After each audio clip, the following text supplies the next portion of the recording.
प्राचीन काल की बात है, जब सृष्टि के तीनों लोक, स्वर्ग, पृथ्वी और पाताल असंतुलन की ओर बढ़ने लगे थे। देवता, जो धर्म और प्रकाश के प्रतीक थे, धीरे धीरे अपनी शक्ति और तेज खोने लगे। स्वर्गलोक की ज्योति मंद पड़ गई थी। वेदों की ध्वनि मौन हो चुकी थी। चारों दिशाओं में अंधकार फैल गया था, मानो सृष्टि अपनी सांसें रोककर संकट का इंतजार कर रही हो। एक दिन देवताओं के राजा इंद्र अपने दिव्य हाथी ऐरावत पर सवार होकर लौट रहे थे। तभी मार्ग में उन्हें दर्शन हुए महर्षि दुर्वासा के, जो अपने हाथों में एक दिव्य माला लिए हुए थे, जिसे स्वयं देवी लक्ष्मी ने उन्हें प्रदान किया था। औशी ने अत्यंत श्रद्धा से वह माला इंद्र को अर्पित की। यह लक्ष्मी का वरदान थी, सौभाग्य का प्रतीक। परंतु इंद्र अपने ऐश्वर्य और अभिमान में डूबे उस दिव्य माला का आदर न कर सके। उन्होंने माला ऐरावत के मस्तक पर रख दी। हाथी ने वह माला नीचे गिरा दी और पवित्र पुष्प उसके पैरों तले कुचल गए। उसी क्षण आर्षि दुर्वासा का मुख क्रोध से दहक उठा। तूने देवी माला के वरदान का अपमान कहा तो अब तेरी शक्ति नष्ट हो जाएगी। मत ही तुझे और तेरे देवताओं को। और उसी क्षण श्राप सत्य हो गया। श्राप के प्रभाव से देवी लक्ष्मी स्वर्ग लोक से विलुप्त हो गईं।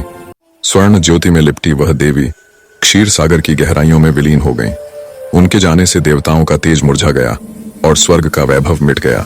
देवताओं की दुर्बलता देखकर असुरों ने अवसर का लाभ उठाया। उन्होंने देवताओं पर आक्रमण कर तीनों लोकों पर अधिकार कर लिया। अधर्म की छाया गहराने लगी। पराजित देवता ब्रह्मा के साथ क्षीर सागर में भगवान विष्णु की शरण में पहुंचे।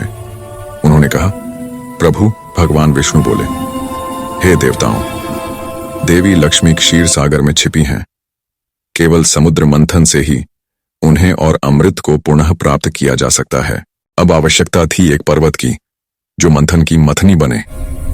विष्णु ने अपनी दिव्य दृष्टि से समस्त पर्वतों का अवलोकन किया, हिमालय, मेरु, विंध्याचल, परंतु सबसे स्थिर और संतुलित पाया मंदिर पर्वत को।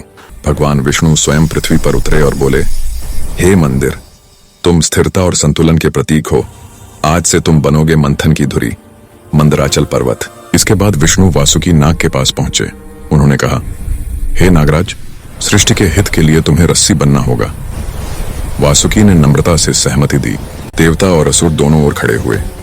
बीच में मंदिर पर्वत, नीचे विष्णु का कूर्म अवतार, और आरंभ हुआ सृष्टि का सबसे महान मंथन। समुद्र की लहरें गरजने लगीं, अग्नि और जल एकाकार हो गए। हर खिंचाव के साथ ब्रह्मांड कांप उठा और ऊर्जा का महासंग्राम प्रारंभ हुआ। मंथन से सबसे पहले निकला घातक विष। उसका ताप इतना भयंकर था कि तीनों लोग जलने लगे। तब प्रकट हुए महादेव शिव। उन्होंने उस विष को करुणा स्वरूप ग्रहण किया और अपने कंठ में रोक लिया। उसी क्षण उनका कंठ नील वर्ण हो गया और वे नीलकंठ कहलाए। इसके बाद समुद्र से प्रकट हुए अनगिनत रत्न, कामधेनु, कल्प वृक्ष, ऐरावत और अंततः प्रकट हुई देवी लक्ष्मी, स्वयं सौभाग्य और समृद्धि की देवी। उनके प्रकट होते ही चारों दिशाएं प्रकाशमय हो गईं। अंत में समुद्र से प्रकट हुआ अमृत कलश, अमृतत्व का सार। देव और असुर दोनों उसकी ओर दौड़े। अमृत पाने के लिए देव और असुरों के बीच भयंकर संघर्ष छिड़ गया। सृष्टि का संतुलन फिर से डगमगाने लगा। तब भगवान विष्णु ने मोहिनी रूप धारण किया, अद्भुत सौंदर्य और माया से युक्त, जिसने असुरों को मोहित कर दिया।